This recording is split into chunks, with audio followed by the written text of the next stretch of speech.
जी classes में आप सभी का स्वागत है।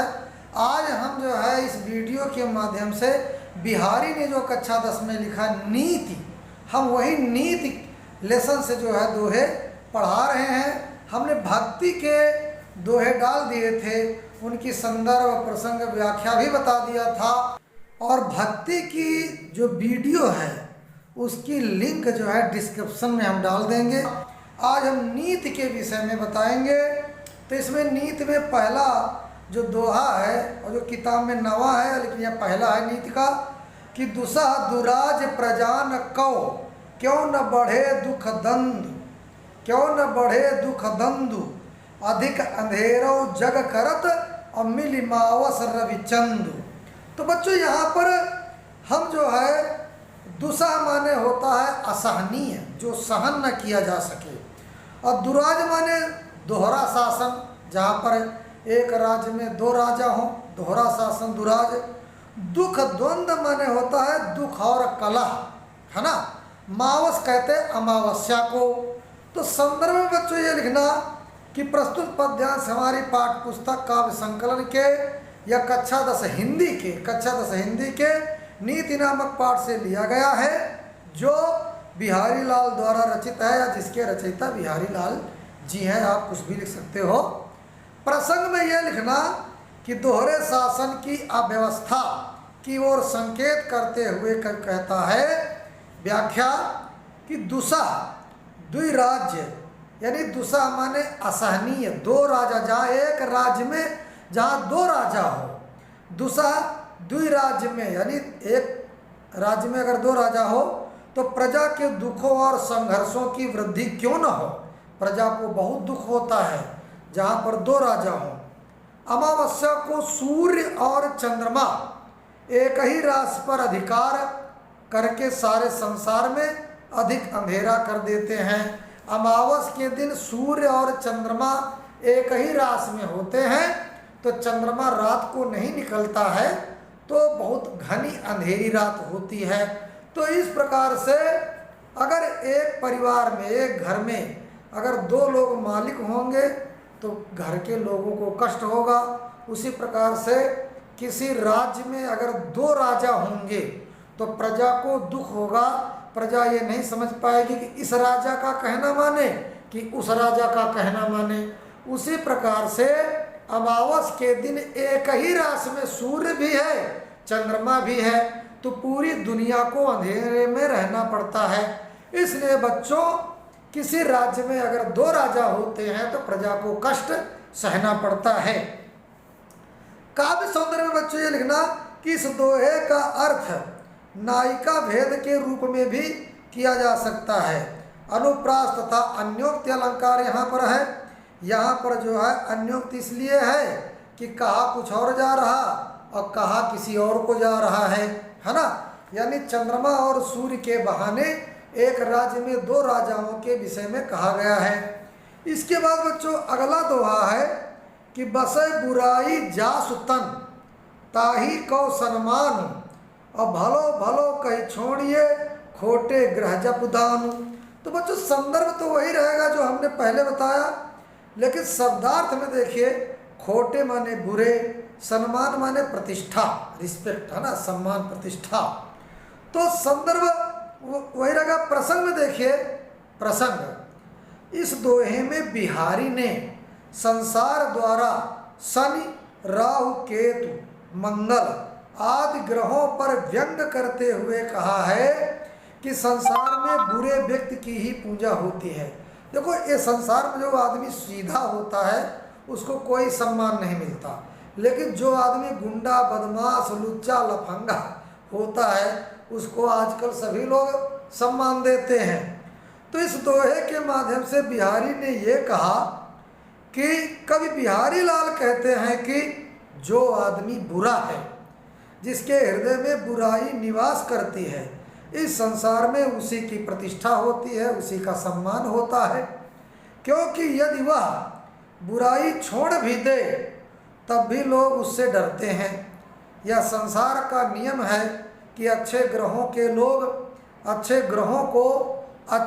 को लोग अच्छा कहकर छोड़ देते हैं, किंतु शनि, राहु केतु मंगल आदि खोटे ग्रहों कि उनके खोटेपन के कारण ही उनकी पूजा होती है।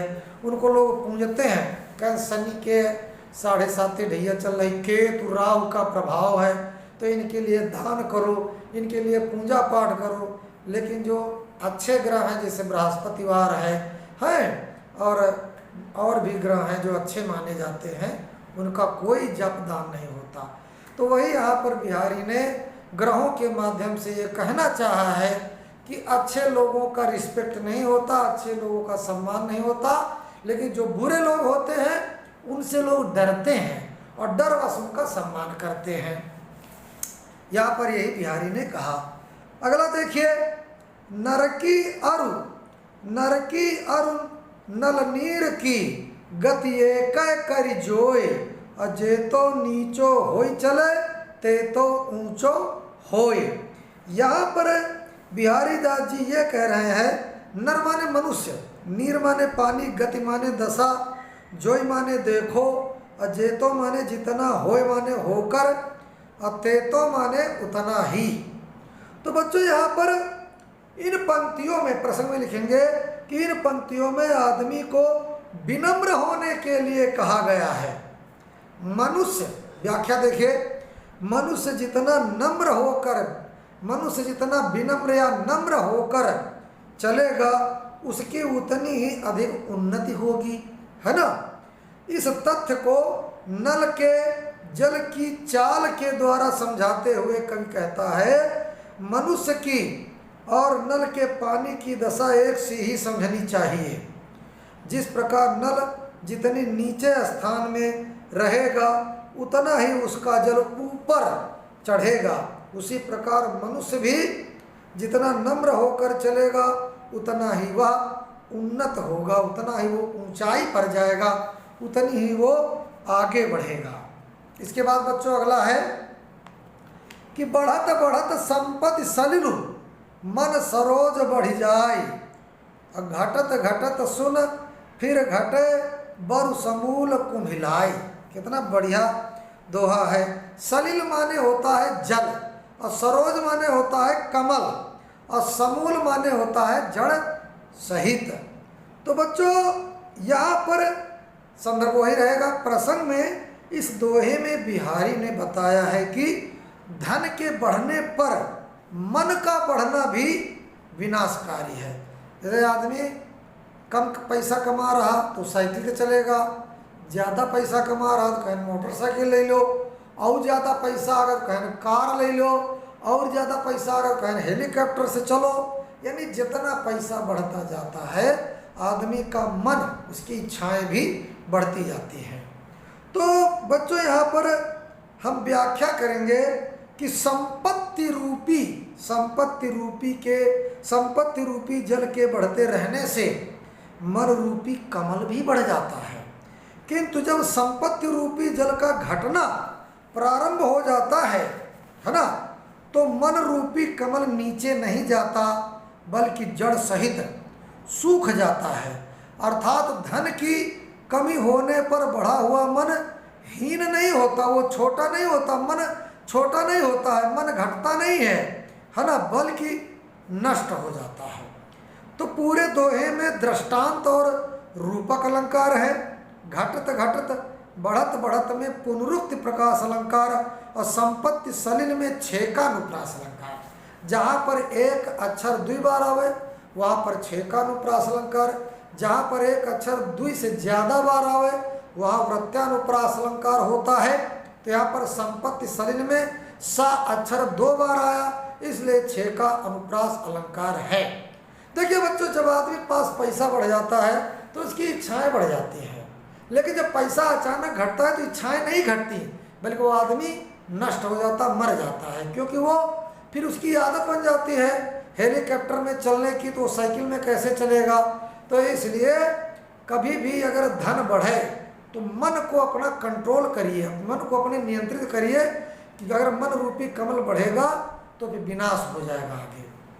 अगला है कि जो चाहत चटक न घटे मैलो होय न मित, रज राजस न छुआई तो नेह चिकनो चित्त।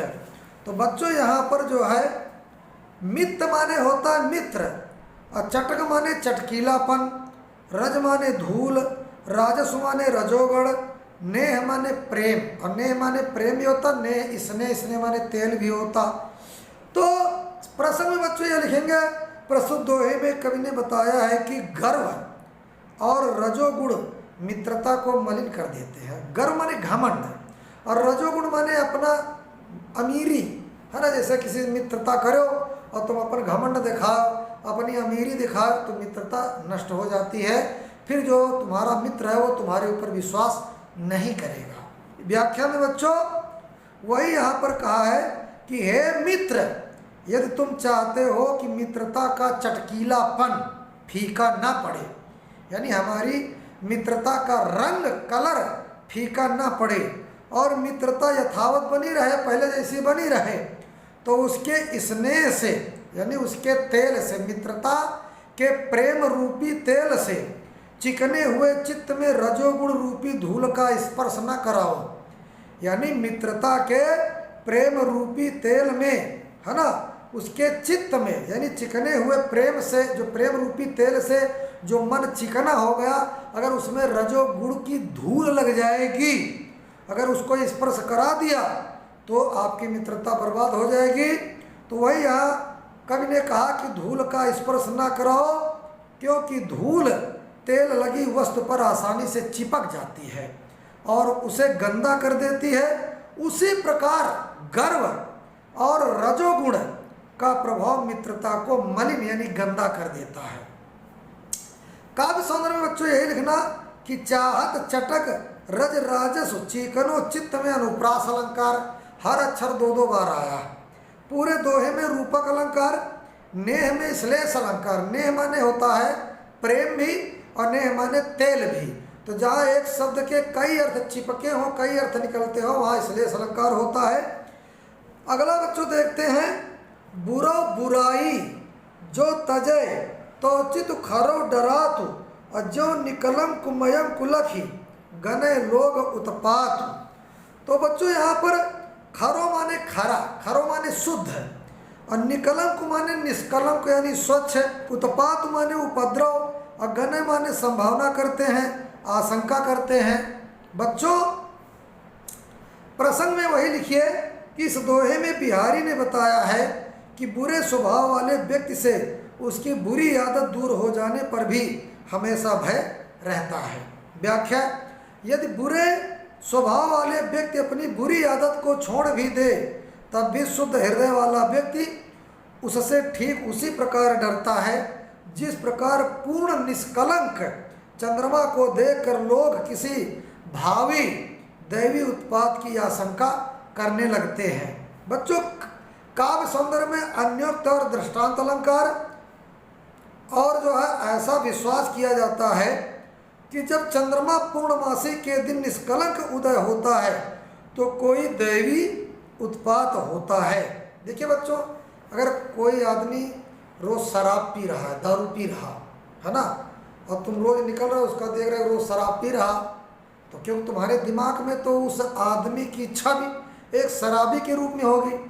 लेकिन अचानक वो एक दिन दूध पी रहा तो तुम्हारे मन में डर हो जाएगा कि यार ये क्या है, ये जरूर कोई छल कपट कर रहा है। उसी प्रकार से अगर कोई आदमी बुराई छोड़ के अचानक अच्छाई करने लगे तो लोग उसके ऊपर शंका करने लगते हैं।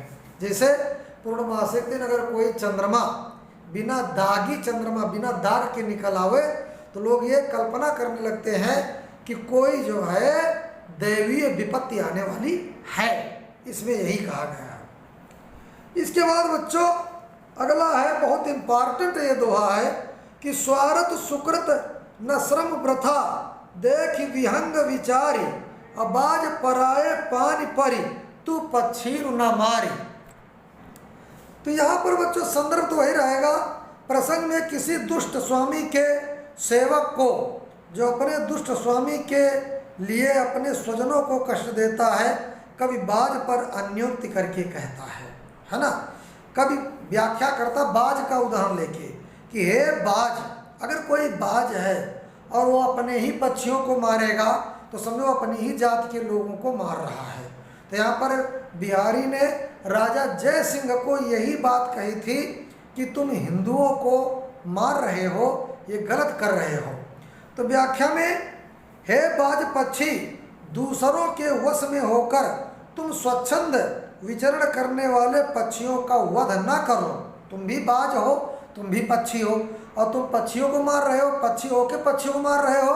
तो यहाँ पर कह रहे हैं कि पक्षी हो के पक्षियों को न मारो। इसमें न तो तुम्हारा कोई स्वार्थ ही है और न तुम्हें इसमें कोई सही प्राप्त होगा, इसमें तुम्हारा परिश्रम व्यर्थ है। काव्य सौंदर्य बच्चों, राजा मिर्जा जय शाह औरंगजेब की ओर से हिंदुओं के विरुद्ध युद्ध करते थे, इसी पर ये अन्योक्ति है। पक्षीन, पक्षी और पक्ष वाले, यहाँ पर श्लेष अलंकार। इसके बाद बच्चों इस लेसन से संबंधित कुछ प्रश्नोत्तर हम आपके वीडियो में डाल रहे हैं कि श्री कृष्ण की हरे बांस की बांसुरी इंद्रधनुष के रंगों वाली क्यों हो जाती है। तो उत्तर में लिखो, बांसुरी हरे रंग की है, उस पर श्री कृष्ण के अधरों की, ये ओठों की लाल कांति, कांति माने चमक, आँखों की नीली कांति और पीतांबर की पीली कांति प्रतिबिंबित होती है। इस कारण बांसुरी इंद्रधनुष के रंगों वाली हो जाती है। अगला क्वेश्चन है कि श्याम रंग में डूबने से चित्त उज्ज्वल हो जाता है, विरोधाभास स्पष्ट कीजिए।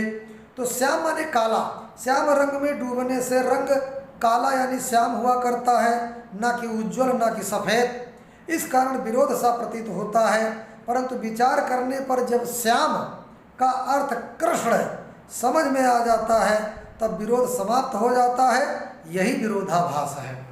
अगला क्वेश्चन है कि किसी राज्य की प्रजा का दुख कब बढ़ जाता है। बिहारी ने अपने कथन की पुष्टि में जो दृष्टांत दिया उसको स्पष्ट कीजिए। तो बच्चों, एक राज्य में दो राजाओं के शासन से, कुशासन यानी खराब शासन से प्रजा का दुख दर्द बढ़ जाता है। कवि ने अपने कथन की पुष्टि में अमावस्या का उदाहरण दिया है। इस दिन सूर्य और चंद्रमा एक ही राशि में पहुंचकर संसार को घने अंधकार से भर देते हैं। इसके बाद बच्चों अगला क्वेश्चन, बिहारी ने मनुष्य और नल के पानी की दशा को समान क्यों बताया है। मनुष्य जितना नम्र होकर चलता है उतनी ही उन्नति करता है, नल का पानी जितना नीचे होकर बहता है उतना ही ऊंचा चढ़ता है। इस प्रकार दोनों मनुष्य और नल नीर की समान दशा होती है। इसके बाद बच्चों अगला क्वेश्चन, बुरा व्यक्ति जब बुराई छोड़ देता है तब हम शंकित हो जाते हैं। इस भाव की पुष्टि में कवि ने क्या दृष्टांत दिया है। तो बुरा व्यक्ति जब बुराई छोड़ देता है तब हमें अमंगल की आशंका होने लगती है। कवि ने अपने कथन की पुष्टि के लिए निष्कलंक चंद्रमा का दृष्टांत दिया है। निष्कलंक चंद्रमा के दिखाई देने पर संसार में उपद्रव की संभावना बढ़ जाती है। धन्यवाद बच्चों, इस वीडियो को लाइक, सब्सक्राइब, कमेंट करिए। हम वीडियो हिंदी की डालते रहते हैं और बोर्ड पेपर में आपकी अच्छी तैयारी हो जाएगी। और जो है बार बार इसको देखिए और अपने दोस्तों में भी शेयर कर दीजिए। नमस्कार, धन्यवाद।